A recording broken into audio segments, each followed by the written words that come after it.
Here we go. Okay. So, welcome to the next interview. Today I'm here with Professor Dr. Xiao. He was my professor when I studied abroad in China. It was a wonderful experience. How are you? Good, how are you? So, I guess starting from the top down with the personal background questions. Where in China did you grow up, and what was your childhood like during that time? So I grew up in Guizhou province in southwest China in the 1960s.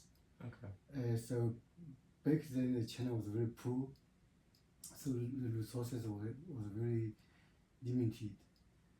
So I still remember that for most of the childhood, some of my friends they didn't even have enough to eat. So they were hungry, and also it's a lack of education resources. But for my family was the one of the maybe best one in the town, a small town. My mother was a teacher, my father worked as an officer in the post office. So you were very fortunate? Yeah, I was very fortunate, so I still remember it's my mom, for example, my mom, it's every Sunday afternoon, she will go to the market to purchase a chicken, and then she will kill the chicken, clean everything, and then make a meal for the whole family. So it's I still remember it's when we were about to eat the meal, many of our family friends pretended to come to my home for visiting. So it's the girls try to come to my home to maybe to get something to eat the chicken with us. My sisters and I was very angry at the time we blocked the door, didn't allow them to come. But my mom and my grandma, they were very kind. They always dragged the visitors to come to eat with us. And they all pretend, oh, we don't want to eat, we don't want to eat, but eventually they would eat with us for the meal. So life was very hard, and however, there were many good memories from the time. I still remember I went to the field with my friends to catch fish in the rice paddy pond, and also to catch eel, eels from the river bank and so on, and also to catch dragonflies with the spider web. So it was fun. Catching dragonflies with spider webs? Yes, spider web. You use a bamboo stick and then to make some kind of a trap, and then you just use a long stick, bamboo stick, with the spider web lead at one side, and then to catch the dragonfly, and also to go to the field to get crickets, and then to make a small cage for them to fight with each other. So which was fun. I still remember this moment vividly. Well, how did any of the major historical events happening at the time shape your early life, or? So for my, it's so I was born in the 1960s, right? It's during that time China still had what is called a cultural revolution. The Cultural Revolution. Yeah, cultural revolution. So during that time, the life was very different. It was war, political driven, intellectuals were persecuted and so on, and then it's a lack of resources, education. When I was about 10 years old, Chairman Mao passed away. I still remember I was playing with some of my friends on the top of a mountain.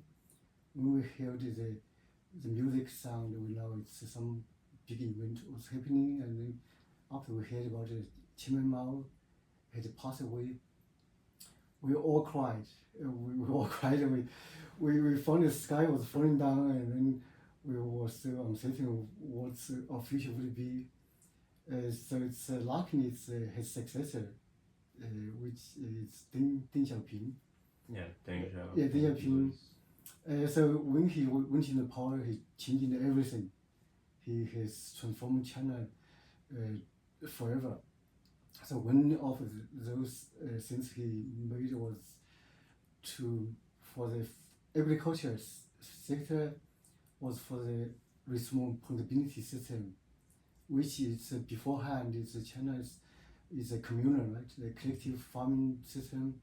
Right. All the farmers would work in the same field. No matter you work hard or not, you will get the same share of outcome, right? Right. So this didn't give the farmers too much of incentive to work hard, work well. So it's before that in Chinese history there was no year that China would produce enough food for everybody to eat. And then he realized the problem, and then he said let's put together responsibility system in the agriculture sector, and everybody would have a share of the land from the communal group, and then you would work on the land you would be assigned to. If you work hard, you get more. If you don't work hard, and then you get less. So this policy worked very well. The next year, China produced more food than it needed. So since then, China it's no longer worried about its food shortage anymore. And also, he opened the door to the outside world, and then to limit the education and to give people more freedom and so on. So it also permitted students to go to abroad to study, introduce technology to the outside world. So because of his change, I had the opportunity to go to university to study, and then eventually come to US to study for my PhD degree. So you did your undergrad in China? I did my undergrad and also my bachelor degree both in China. Which university? So it's a university in Yunnan University, which is in Yunnan province in Kunming. So during the winter term, when we went to Lijiang belongs to Yunnan University. So Kunming is the largest city of the province, which is the capital of that province. Right. So were you always like intending to study history, or what inspired you to? Maybe when correct is, I'm in the Department of History and Geography, but my major is in geography. Okay. In geography, so it's been a long story for why I choose geography. So it's it's a landscape in Chongqing, right? The Chongqing in Lijiang area is very mountainous. So for my province, my hometown. It's made of 75% of the land is limestone karst landscape. So there were mountains, rivers, gorge, and also underground cave. So from my early on, when I was a child, I always wondered what drive those landform to form, how those landform formed. So when I grew up, I wanted to know the answer. So when I got a opportunity to go to the university, I chose to study geography. So it's to find the answer to those landform, unique formation of like karst landform, rivers and mount caves and so on. So this was the reason why I chose geography as my major. Okay. So, would you say, were you a good student, or like were you exceptional? I was a very good student in my hometown. So it's my hometown. I was always the number one. Always proud kids of my family and also my neighbors and so on. So during its the time I still remember it's when I was in primary school, middle school, and so on. It's every year they would choose the presidents, and then they would hanging a flower on on the chairs, right? And then they would so it says all students will line up, and then it's they would do a parade, a kind of parade for the good students, and they would visit everybody's family. So the good student family to visit them, and then to show it's how good your son and your daughters are. So it's yes, every year I was I'm one of the top students in my class, and then when I was about 14, so I was selected to go to the high school in my city. So it's far away from my hometown. It's about 40 miles away from my hometown.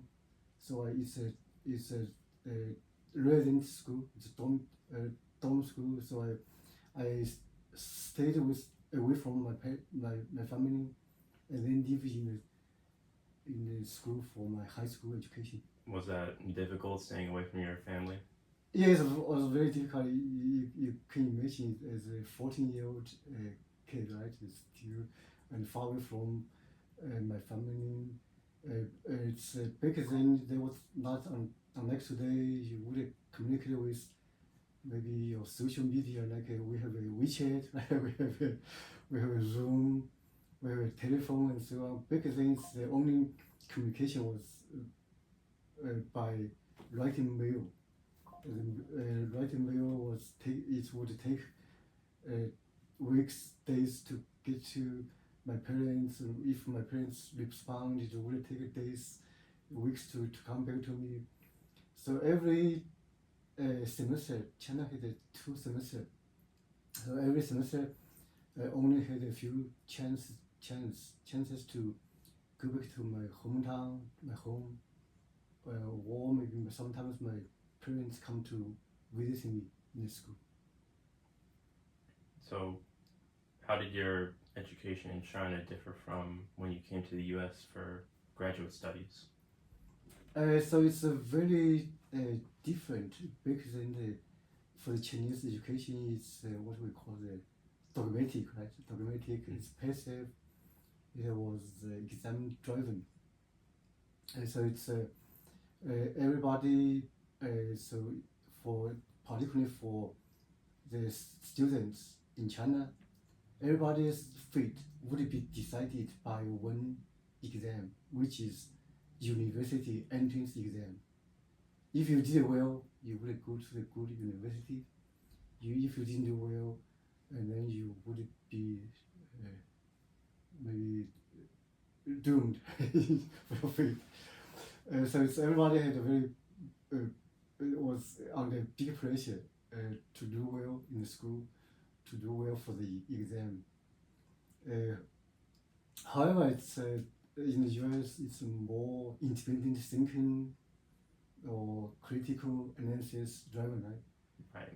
So it's students would have more freedom of independent thinking or challenge some of established knowledge and so on. So it's education back then in China and the US was very different. When did you come to the U.S.? I came to the US in the year 1997. Okay. So it's been a long time. 1997. 1997, almost 30 years ago. So, how has your identity evolved over that time then, from living there, living here, and all the experiences you've had? So it's I lived half life in China, half life in the US. So my experience to come to is very balanced. So I still carry the knowledge experience from live in China, educated in China, and also incorporated with the new knowledge, technology, new knowledge experience that I learned from work, from life in the US. To me, I'm kind of a mix. I treat myself as somebody that can understand both challenge, opportunity in China and US in a even way. So do you feel there's a generational divide between your experiences and those of younger Chinese or American students and scholars today? Oh yeah, of course. There will be a huge difference between my generation and the generation in today. So for generation for today, they are more prosperous, right? Don't worry about the food shortage anymore.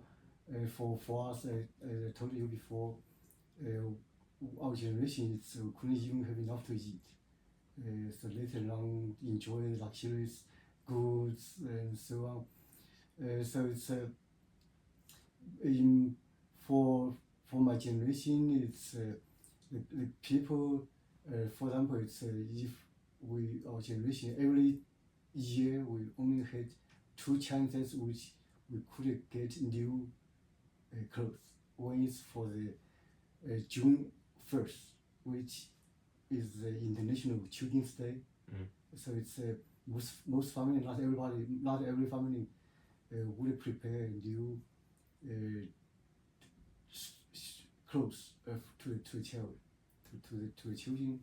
And another chance was the Chinese New Year, so we would wear another new pair of clothing. But right now it's the new young generation don't need to worry about this anymore. And also, the new generation are more informed.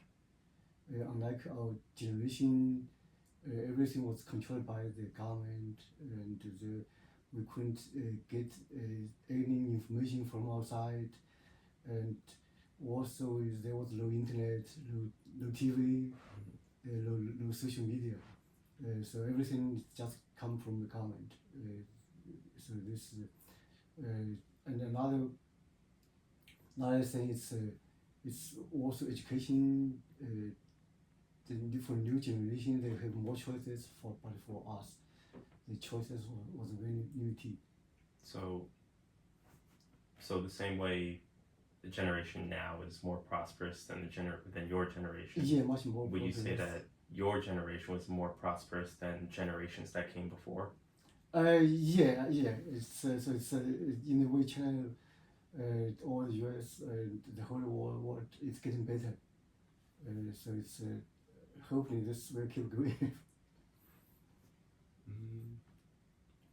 What's a really good question?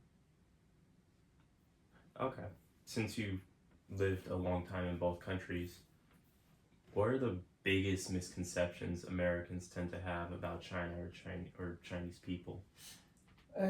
For the Chinese people, China, it's most Westerners have a one-dimensional view of China, or stereotype of China. However, China is much more diverse. Has more. It's more richer in most people's view. So it's China is from region to region, from generation to generation, from area to area. There's a big difference. So on the flip side of that, what would you say are some of the biggest misconceptions that Chinese people, or even you had about Americans? I think it's the same view, because maybe this is maybe more obvious in the Chinese view, because it's in China information is not so too free, right? It's most of the contents information is controlled by the government. So the government will select the information which they wanted people to know about the U.S. So it's they really control the social media, the media and so on. So it's the same way the Chinese people think about view of the Americans and the U.S. is more also more narrow-minded, more, and more one-dimensional too. So, was there like any specific moment that you remember coming to America where you faced like a huge culture shock, I guess? Oh yeah, it's a culture shock, and also it's a culture shock, and also language barrier, and also face it's the pressure from working hard toward a degree while it's maintaining a good score and so on. So it's, the culture shock, I cannot remember. It's one specific culture shock that is a really big good to express. But even for today, sometimes I still feel some kind of a culture shock between me and also it's the people it's maybe who cannot understand the US well. Just give an example, it's when even a few years ago when I came to Iran, not a few years, 20 years ago when I came to Iran, I saw there was the email to congratulate one of the colleagues to become a grandfather. So I was very excited to go upstairs to also to say hi to his wife, and then to congratulate her to become a grandma. And then she was very angry, a little bit upset to see I congratulate her to become a grandmother. And then she asked me, "Did I look this old to you?" I was so shocked. It's because it's the message congratulate her husband, right?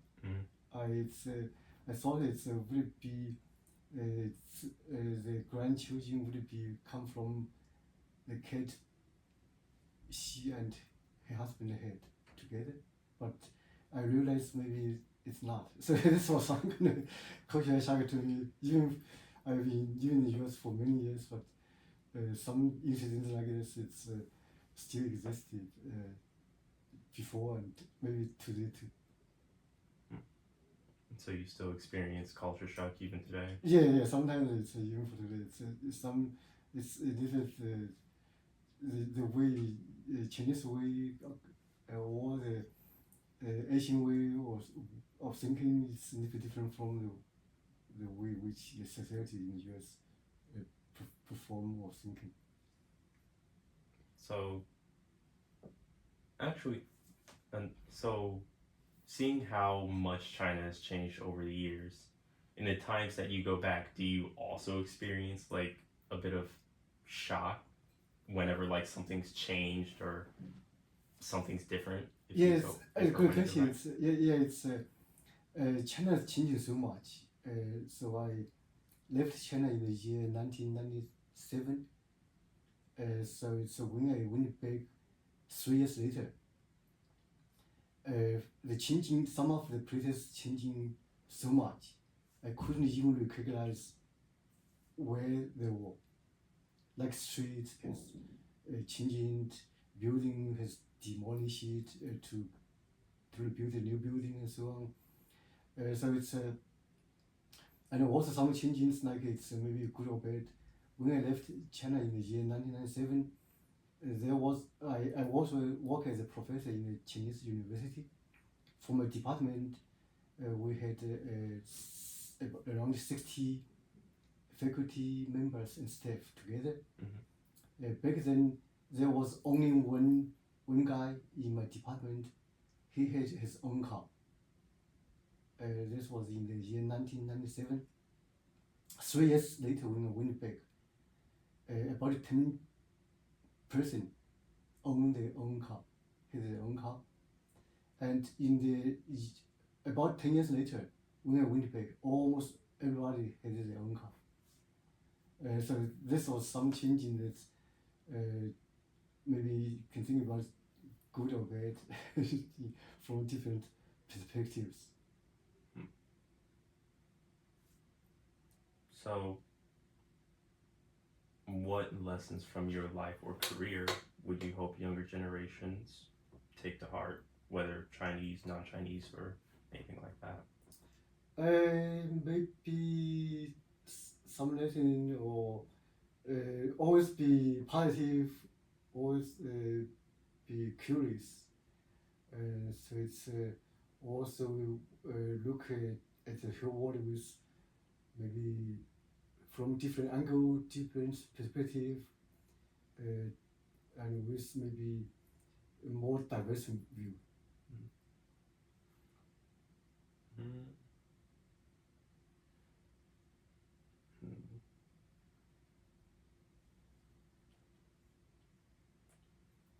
Is that the syllabus for the upcoming winter program? Oh yes, this was the not the flyer, not syllabus, for flyer for this coming winter syllabus program. So it's after before COVID-19. Before COVID-19, it's the program always had students full or close full, and during COVID-19, because of the impact, last year for your program, your group had 12, but this year things has changed to the bad, to a good direction.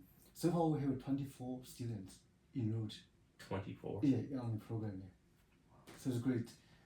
So it's hopefully the trend will keep going. Actually tomorrow we are going to have our Zoom session for the info session. Well, Yeah, also thank you and maybe other students help with the promotion to the program to students. I bet it must be you and other students' effort to help us to recruit so many students to the program. all right, I tell everybody that I can about the trip.